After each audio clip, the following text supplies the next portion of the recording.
ವರ್ಷಗಳ ಹಿಂದಿನ ಹಳೆಯ ಕೋಟೆ ಧ್ವಂಸವಾಗಿದೆ. ದೀದಿ ಕೋಟೆಯನ್ನ ಧ್ವಂಸಗೊಳಿಸಿರೋ ಕೇಸರಿ ಪಾಳಯ ಗೆದ್ದು ಬೀಗಿದೆ. ಯಾರು ಊಹಿಸೋಕೆ ಸಾಧ್ಯವಾಗದಷ್ಟು ಮೆಜಾರಿಟಿಯಲ್ಲಿ ಗೆದ್ದು ಟಿಎಂಸಿಗೆ ಶಾಕ್ ಕೊಟ್ಟಿದೆ. ಈ ಬೆನ್ನಲ್ಲೇ ಅಲ್ಲಲ್ಲಿ ಹಿಂಸಾಚಾರ ನಡೆದಿದೆ. ಬಿಜೆಪಿ ಗೆಲ್ಲೋ ಸೂಚನೆ ಸಿಕ್ಕ ನಂತರವೇ ಟಿಎಂಸಿ ಹಿಂಸಾಚಾರ ನಡೆಸಿದೆ ಅನ್ನೋ ಆರೋಪವೂ ಇದೆ. ಕೌಂಟಿಂಗ್ ವೇಳೆಯೇ ಕಿರಿಕ್, ಪಶ್ಚಿಮ ಬಂಗಾಳದಲ್ಲಿ ಹಿಂಸೆ, ಕುರ್ಚಿ ವಾಹನಗಳು ಧ್ವಂಸ, ಟಿಎಂಸಿ ಬಿಜೆಪಿ ನಡುವೆ ಸಂಘರ್ಷ. ಎಸ್, ಪಶ್ಚಿಮ ಬಂಗಾಳದಲ್ಲಿ ಸಂಘರ್ಷ ನಡೆದಿದೆ. ಕೌಂಟಿಂಗ್ ವೇಳೆಯೇ ಟಿಎಂಸಿ ಮತ್ತು ಬಿಜೆಪಿ ಕಾರ್ಯಕರ್ತರ ನಡುವೆ ಮಾರಾಮಾರಿಯಾಗಿದೆ. 294 ಸ್ಥಾನಗಳನ್ನು ಹೊಂದಿರುವ ಪಶ್ಚಿಮ ಬಂಗಾಳದಲ್ಲಿ ಬಿಜೆಪಿ ಭರ್ಜರಿ ಗೆಲುವು ಸಾಧಿಸುವ ಸೂಚನೆ ಸಿಗ್ತಾ ಇದ್ದಂತೆ ಪಶ್ಚಿಮ ಬಂಗಾಳದ ಹಲವಾರು ಕಡೆಗಳಲ್ಲಿ ಹಿಂಸಾಚಾರ ಜೋರಾಗಿದೆ. ವಿಧ್ವಂಸಕ ಕೃತ್ಯಗಳು ಉದ್ವಿಗ್ನ ಪರಿಸ್ಥಿತಿಯನ್ನ ನಿರ್ಮಾಣ ಮಾಡಿವೆ. ಈ ಉದ್ವಿಗ್ನ ಪರಿಸ್ಥಿತಿ ನಡುವೆಯೇ ಎಲೆಕ್ಷನ್ ಕೌಂಟಿಂಗ್ ಸುಸೂತ್ರವಾಗಿ ನಡೆದಿದ್ದು ದೀದಿಯ 15 ವರ್ಷಗಳ ಆಡಳಿತಕ್ಕೆ ಬ್ರೇಕ್ ಬಿದ್ದಿದೆ. ದೀದಿ ಕೋಟೆಯನ್ನ ಕೇಸರಿಪಾಳಯ ಉಡೀಸ್ ಮಾಡಿದೆ.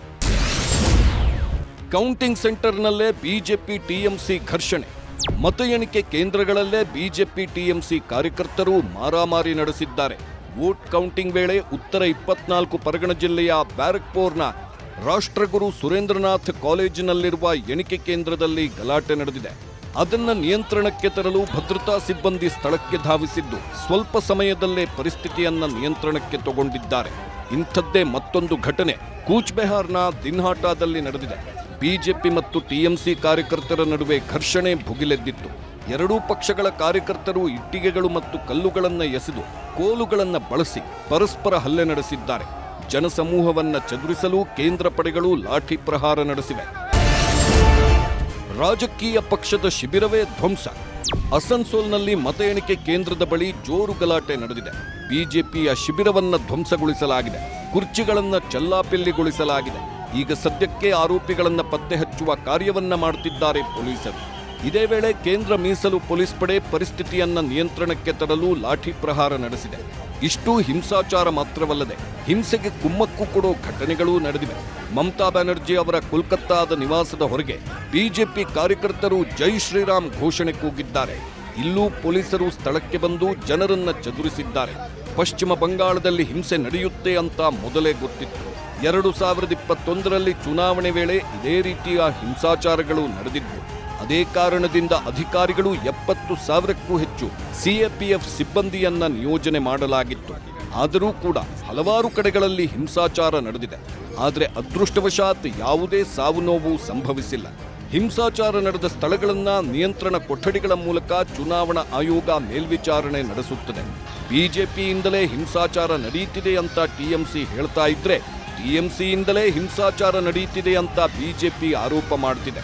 ವೋಟಿಂಗ್ ಕೌಂಟಿಂಗ್ ನಡೀತಾ ಇದ್ದಂತೆ ಟಿಎಂಸಿಗೆ ಸೋಲಿನ ವಾಸನೆ ಗೊತ್ತಾಗಿದೆ. ಆದ್ದರಿಂದಲೇ ಅಲ್ಲಲ್ಲಿ ಘರ್ಷಣೆ ನಡೆಸಿದೆ ಅಂತ ಬಿಜೆಪಿ ಆರೋಪ ಮಾಡುತ್ತಿದೆ. ಹೌದು, ಟಿಎಂಸಿ ಹೀನಾಯ ಸೋಲು ಕಂಡಿದೆ. ಕೇಸರಿಪಾಳಯ ಪಶ್ಚಿಮ ಬಂಗಾಳದಲ್ಲಿ ದೀದಿ ಕೋಟೆಯನ್ನ ಪುಡಿಗಟ್ಟಿದೆ. 2021ರಲ್ಲಿ ಟಿಎಂಸಿ 215 ಸ್ಥಾನಗಳನ್ನು ಗೆದ್ದು ಅಧಿಕಾರ ಹಿಡಿದಿದ್ದರೆ ಬಿಜೆಪಿ 77 ಸ್ಥಾನಗಳನ್ನು ಗೆದ್ದಿತ್ತು. ಕಾಂಗ್ರೆಸ್ ಸಿಪಿಎಂ ಶೂನ್ಯ ಸಾಧನೆ ಮಾಡಿತ್ತು. ಸಿಎಂ ಮಮತಾ ಬ್ಯಾನರ್ಜಿ ಆ ಸಂದರ್ಭದಲ್ಲಿ ನಂದಿಗ್ರಾಮದಲ್ಲಿ ಸೋತು ಬಳಿಕ ಭವಾನಿಪುರ್ನಿಂದ ಉಪಚುನಾವಣೆಯಲ್ಲಿ ಗೆಲುವು ಸಾಧಿಸಿದ್ದರು. ಆದರೆ ಈ ಬಾರಿ ಎಲ್ಲ ಉಲ್ಟಾ ಆಗೋಗಿದೆ. ಅಲ್ಪಸಂಖ್ಯಾತರ ಅತಿಯಾದ ಓಲೈಕೆ, ಬಾಂಗ್ಲಾ ನುಸುಳುಕೋರರ ಬಗ್ಗೆ ಮೃದು ಧೋರಣೆ ತಾಳಿದ್ದು ಈಗ ಮತದಾರರಿಂದ ತಪರಾಕಿ ಅನುಭವಿಸುವಂತಾಗಿದೆ. ಇದನ್ನೇ ಚುನಾವಣಾ ವಿಷಯವಾಗಿಸಿದ ಬಿಜೆಪಿಯನ್ನ ಮತದಾರ ಈಗ ಕೈ ಹಿಡಿದು ಮೇಲೆತ್ತಿದ್ದಾನೆ. ಕೇಸರಿ ಕಂಗೊಳಿಸಿದೆ. ಇಷ್ಟಕ್ಕೂ ಬಿಜೆಪಿಗೆ ಬಲ ಕೊಟ್ಟಿದ್ದೇನು, ಟಿಎಂಸಿಗೆ ಪೆಟ್ಟು ಕೊಟ್ಟಿದ್ದೇನು ಇಲ್ಲಿದೆ ನೋಡಿ.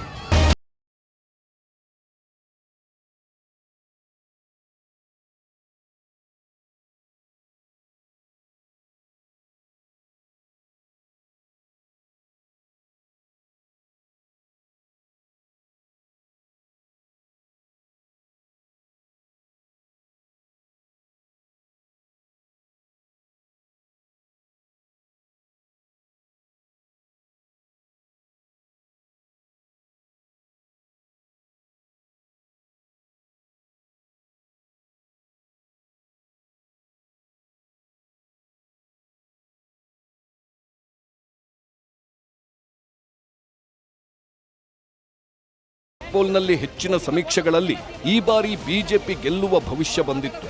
ಆದರೆ ಚುನಾವಣಾ ವಿಶ್ಲೇಷಕರು ಬಿಜೆಪಿ ಗೆಲುವಿನ ಬಗ್ಗೆ ಸಂಶಯ ಹೊಂದಿದ್ದರು. ಯಾಕಂದ್ರೆ ಪಶ್ಚಿಮ ಬಂಗಾಳದಲ್ಲಿ ಬಿಜೆಪಿಗೆ ಬೇಸ್ ಇರಲಿಲ್ಲ. ಹಿಂದಿನಿಂದಲೂ ಕಾಂಗ್ರೆಸ್, ಆನಂತರ ಸಿಪಿಎಂ ಅಧಿಕಾರದಲ್ಲಿತ್ತು.